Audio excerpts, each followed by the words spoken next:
Okay, so today I have something special, because this bubble wrap package contains two very grimy AV Famicom consoles I got from Japan. I live in the EU, so I never got the chance to experience the so-called dog bone controller, and with that, the plan for this video is to fix them up and bring them back to life with a new retrobrighting method I just learned about. The only things we need are distilled water, some heat, and a magic powder that is in this funny looking bag. I am Paul, this is my little mod shop, and let's dive right in.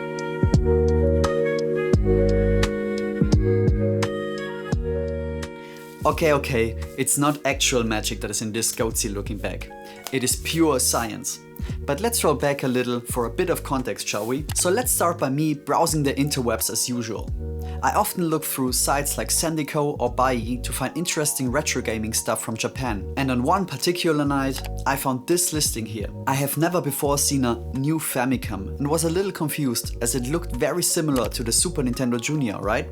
So I thought this must be some kind of third-party or unlicensed knockoff console of the Famicom system. But while I did my little research on it, I found out that this console is actually an original Nintendo system, which was released after the Super Nintendo already came out. And as it was never released in Europe, I have never heard about it either. It is basically a cut-down Famicom or NES system to make manufacturing cheaper and therefore selling it at a more attractive price point for the people that don't have the money to buy the new and shiny Super Nintendo at the time. And the best part about it, it has an AV port. And Wikipedia says they are more rare than the regular one, whatever that means, so I'm happy about it. But in all seriousness, this makes the new Famicom a perfect addition to my collection, as the main reason I never cared about the Famicom in the past was the RF only output it has. So I bid on the auction and won it for a little less than €100. Nice. They arrived a few months later at my doorstep and went straight into this shelf right here. This shelf contains like every project I piled up over the past few years and I want to make a video on. So lots more interesting stuff to come in the future. Subscribe! I have to admit to my own shame that these AV Famicoms laying there for over a year now, waiting for me to finally unpack them and give them the love they deserve. And guess what? The day has come. So let's take a closer look at the units. As you can see, they look very dirty and grimy, but other than that, they don't really have any wild scratches or dents, which is great. And this is the legendary dog bone controller. Man, the resemblance to the Super Nintendo controller cannot be denied. This one here is also very yellowed. And that is the reason why we need this magic powder right here. But let's not get too hasty, I want to see if they are working correctly before we take them apart. I don't have a power supply for them, so what you're seeing right now is me quickly soldering one together. I use this USB-C power delivery board and this barrel plug. These Famicom consoles need 9 volts and 1.5 amps, as far as my research on them tells me. These power delivery boards all have dip switches, so for the 9 volts we need to set it like that. Also, as this is a Japanese console, it is very important that I get the polarity right. Positive is on the outside, negative is in. Usually the black cable is the negative, but to confirm what cable goes where, I use a multimeter. Now I can solder the barrel plug cable on the power delivery board like this. And all I have to do now is using a power delivery charger and a USB-C cable to verify if the Famicoms are working. Okay, let's see if this is working. I've set it up. Let's see. So what about the other console? And okay, we have at least a blue picture. Does this work? Ah, there it is. Okay, it's very bright. Okay, let's see if this console is working. It always hangs up.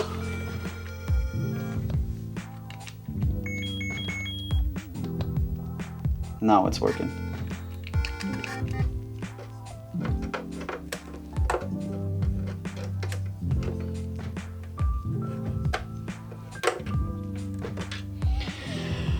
Okay, it's finally free.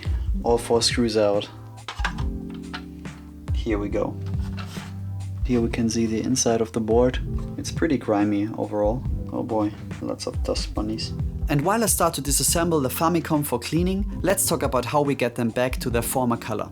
So the method we are using to de-yellow the consoles is called retrobrighting, which is more or less a very broad definition of a few different methods to get to the same result, each one of them with their very own strengths and weaknesses. So I went on another stroll on the University of YouTube and accumulated 3 different methods to de-yellow an old retro console. The first one using hydrogen peroxide cream. This bleach cream, normally used for hair dyeing, can be brushed on the part or shell and can be cured under UV lights. This method seems to be very popular as it doesn't require that much tools but has a lot of downsides in my opinion. You see, to actually get a good result, you need to brush the bleach cream on very evenly and wrap it with a clear plastic foil or some equivalent. This will prevent the cream from drying out, but here is the catch. Under the clear plastic foil and the cream in between, you can't really make out if the process is working evenly on every side of the shell, risking a blotchy result. Also, you just can roughly estimate how much longer the process needs to be done because of all the layers involved. And when you think you're done retrobrighting the part and then find out that it wasn't applied long enough, you have to start anew. So that one is out of the game for me. Now comes the second, way easier method. Just putting your shell in the sun. Yes, just putting the console or part in a sunny place can also do the trick, but depending on where you live, this isn't really an option. There is also a hydrogen peroxide vapor method, like Tito is using in this video right here, but the problem is still the same. And on especially warm days, you can also risk that your parts are deforming due to the extensive heat buildup. So let's take them back inside. The last method I was considering was this one from Odd Tinkering. He actually built a box where he put UV lights in, filled it up with hydrogen peroxide and using something to heat up the bath. This looks like the most sophisticated method. However, I couldn't for the life of me find a reasonable price canister of unstabilized hydrogen peroxide. So this is not working for me either. And also 12% hydrogen peroxide doesn't feel really nice on the skin. Please ask me how I know. So I thought about that there must be another option on how this retrobrighting process can be achieved. And I'm so glad I have not given up on doing research for this project, as I found this video from Liam's electronics lab. I will link his video down below. And what I learned in this video is that the solution to my problem is again this magic powder right here. Okay, I think I teased you enough with it. So what actually is it? Yeah, it's basically washing powder. Or to be more exact, sodium percarbonate. This stuff is the base for lots of dishwasher tablets and washing powders, so that was quite funny to me that I haven't thought about more regular household solutions earlier. So basically, the sodium percarbonate breaks down when mixed with water into hydrogen peroxide and sodium ash. And as Liam mentioned in the video, this stuff is way cheaper to come by than buying 12% hydrogen peroxide from the shelf. And believe it or not, this 1 kilo bag only cost me €4. I paid more on shipping than what this stuff is actually worth. It's crazy. So the last piece to the puzzle that we need is heating up the mixture, which I will manage with this heater normally used for cooking. So now everything goes into this IKEA box I have right here. The only thing that I haven't quite figured out at this point is the mix ratio. Here you see me try 400 grams of sodium percarbonate with around 4 liters of distilled water. Then I set the heater to around 50 C and let it do its thing for the next few hours. Let's see how it goes.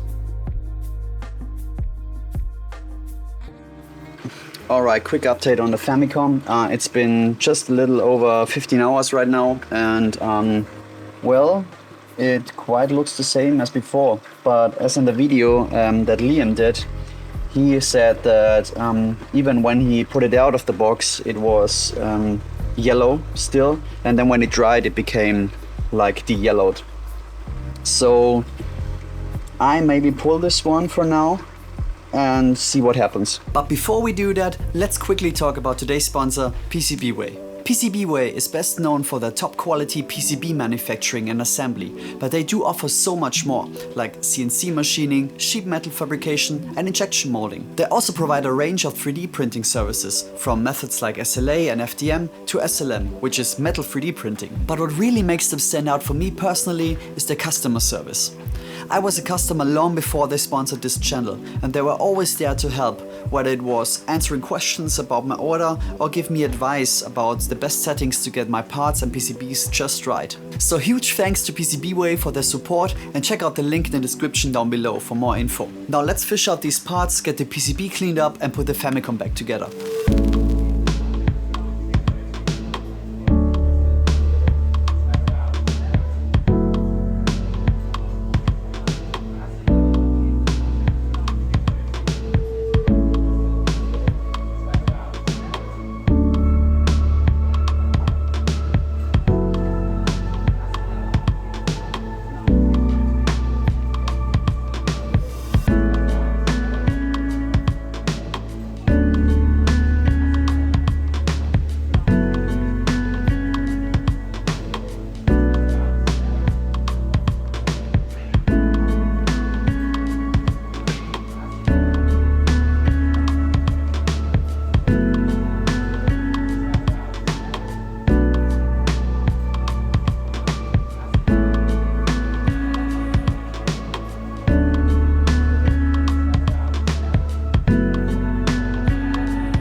Okay, so I think I would book this experiment as a success.